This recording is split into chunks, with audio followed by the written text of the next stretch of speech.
Bon dia. I sigueu totes i tots benvingudes i benvinguts. Un any més, i ja en portem 34, Montblanc es Parla vesteix sola, de mi ara. gala per commemorar la valenta gesta del cavaller Sant Jordi matant el drac davant les nostres muralles. Aquests fets, que van passar fa molts i molts anys, es van explicar com un conte fins que segles més tard Anna de Valldaura i Joan Amades van posar per escrit la victòria d'aquest cavaller, convertint-lo en llegenda. És per això que cada any, al voltant del 23 d'abril, Montblanc es converteix en un veritable poble medieval, omplint places i carrers de vida, de color i de música, i tornant a l'època més esplendorosa de la nostra història.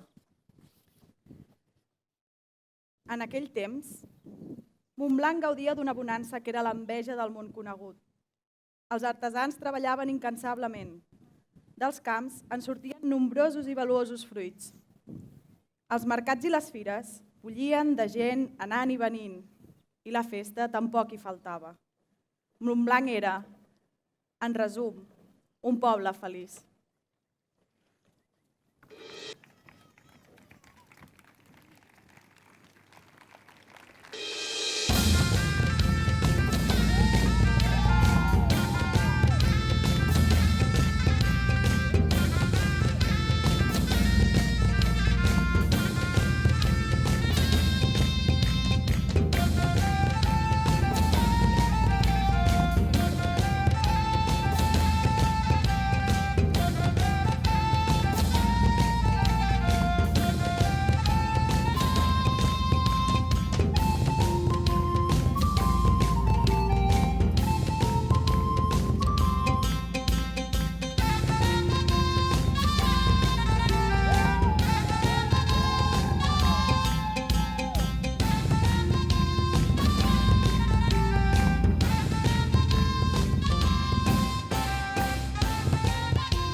Montblanc era vila reial i, com a tal, gaudia de les visites del rei i la seva cort, a la que s'hi sumaven les més notables famílies que tenien la seva residència dins la muralla. Montblanc va ser seu de corts reials en 4 ocasions, als anys 1307, 1333, 1370 i 1414.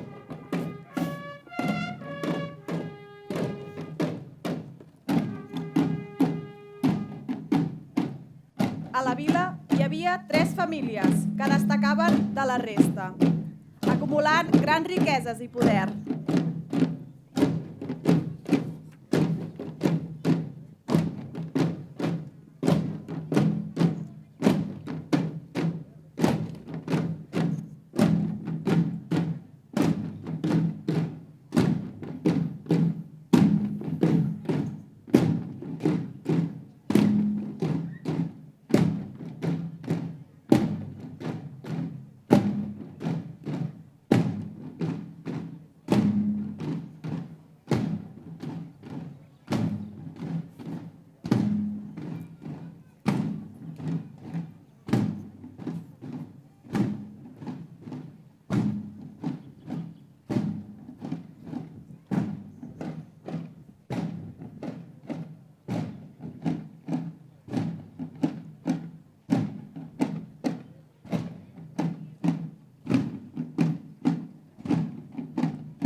Els nobles de la casa Janer.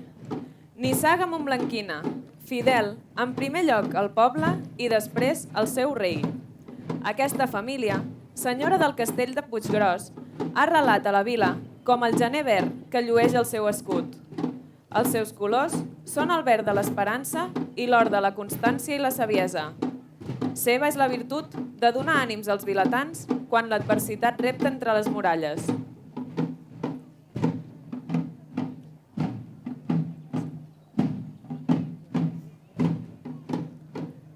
Els nobles de la casa Lanyà, nobles de Montblanc, grans mecenes de les arts i del coneixement, vetllen per la bona conservació i difusió dels documents més antics. Els de Lanyà són la mà que desafia la memòria i que escriu la història dels seus temps. Ostenten el llinatge amb gran saviesa i dignitat.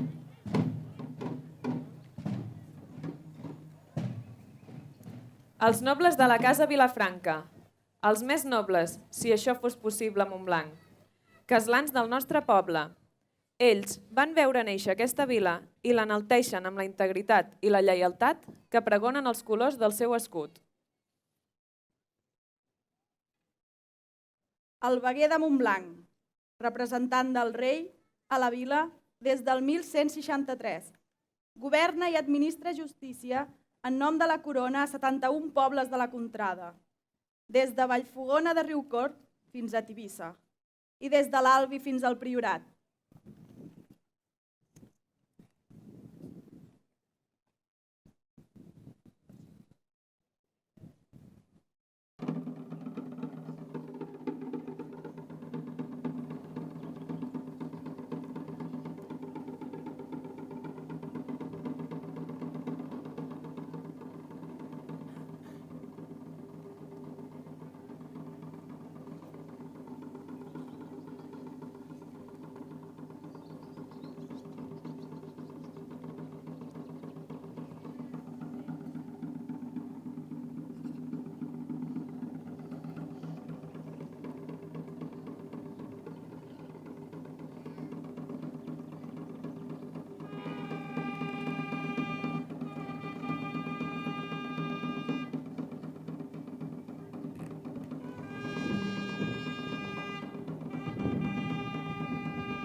Nobles per dignitat. Heus aquí la Casa Reial, símbol de reialesa per a la ducal vila de Montblanc. Els reis, estimats per tot el poble i fidelment servits per les cases nobles de la vila i del Principat. Descendents de Ramon Berenguer IV, que l'any 1155 va atorgar a Pere Berenguer la vicaria i la batllia de Vilasalva, el primer nucli de població situada entre els rius Anguera i Francolí, i que també, per ordre reial, es va traslladar al turó que hi ha darrere nostre, al Mont Erm, a Montblanc.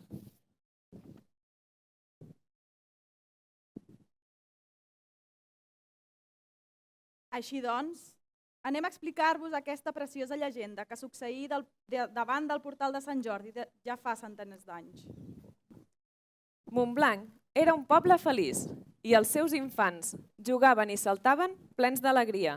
I els vilatans, avesats a les festes, la música i la dansa eren presents a la vida dels montblanquins.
Però els fets que van succeir després van venir a confirmar que tot plegat no era res més que la calma abans de la tempesta.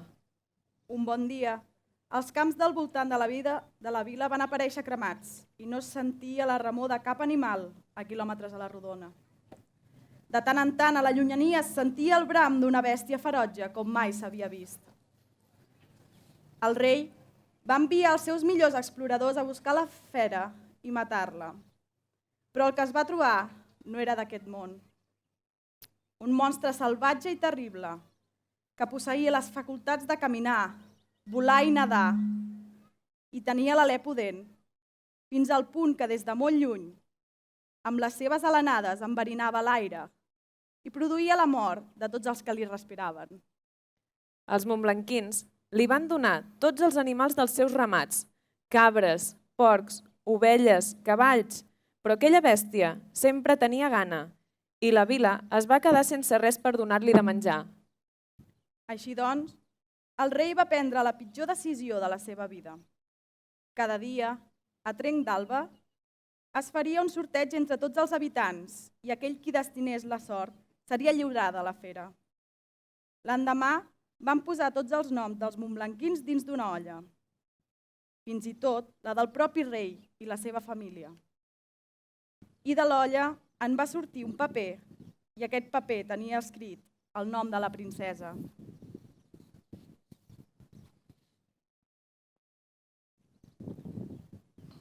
La princesa era jove, gentil i gallarda com cap altra, i feia molt dol haver-la de donar a la fera. Ciutadans hi hagué que es van oferir a substituir-la, però el rei fou sever i inexorable, i amb el cor ple de dol va dir que tant era la seva filla com la de qualsevol dels seus súbdits i s'avingué a que fos sacrificada. La donzella sortí del poble i ella soleta s'encaminà cap al cau de la fera, mentre tot el veïnat, desconsolat, mirava des de la muralla com se n'anava el sacrifici.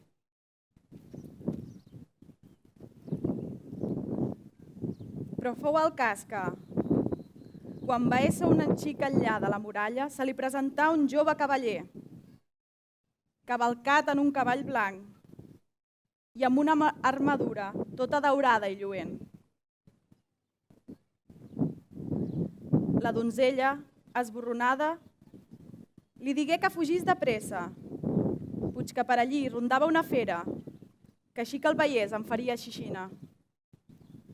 El cavaller li digué que no temés, que no li havia de passar res, ni a ell ni a ella. Per tal com ella havia vingut expressament per combatre el monstre, per matar-lo i alliberar del sacrifici la princesa, com també a la vila de Montblanc del flagell que li representava el veïnatge d'aquell monstre. I entre aquestes, la fera va presentar-se, amb gran horror de la donzella i amb gran goig del cavaller, que la va escometre i d'una llançada la va malferir. El cavaller, que es deia Jordi, lligà la bèstia pel coll i la donà a la donzella perquè ella mateixa la portés a la vila, i el monstre seguí tot manso a la princesa. Tot el poble de Montblanc, que havia presenciat la baralla des de les muralles, ja esperava amb els braços oberts la donzella i el cavaller, i enmig de la plaça va esbravar el seu odi contra la fera, de la qual aviat no restà bocí. Allí on el cavaller mata el drac, de la sang en va néixer un roser de roses roges, i el cavaller en collí la més formosa i la donà a la princesa. Mireu, princesa daurada, sols tinc aquesta rosa del meu cor per oferir-vos. La bondat del vostre cor fa que aquesta rosa sigui encara més bonica.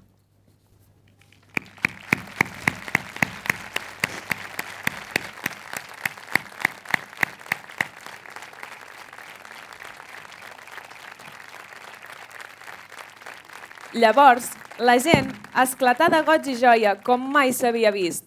La vila s'havia lliurat del jou de la bèstia ferotge i la filla del seu rei havia tornat sana i salva d'una mort esgarrifosa.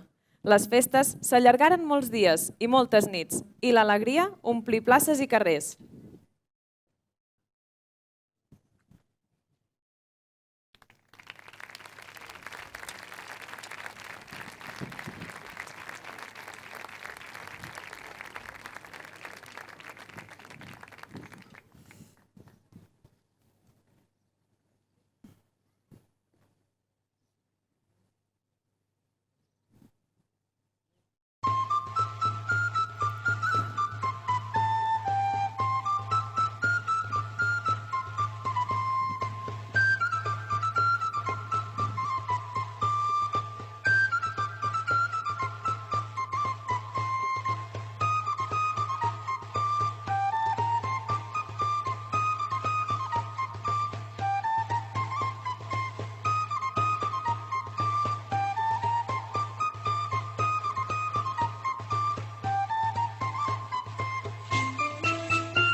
També els nobles de la vila ballaven als palaus després de les celebracions per la gesta del cavaller Sant Jordi.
I des d'aquell dia, la gesta d'aquell cavaller, que no era altre que Sant Jordi, quedà latent en la memòria de tots els catalans que avui encara el veneren com a patró de Catalunya. Visca Sant Jordi! Visca Montblanc! I visca Catalunya!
Moltes gràcies.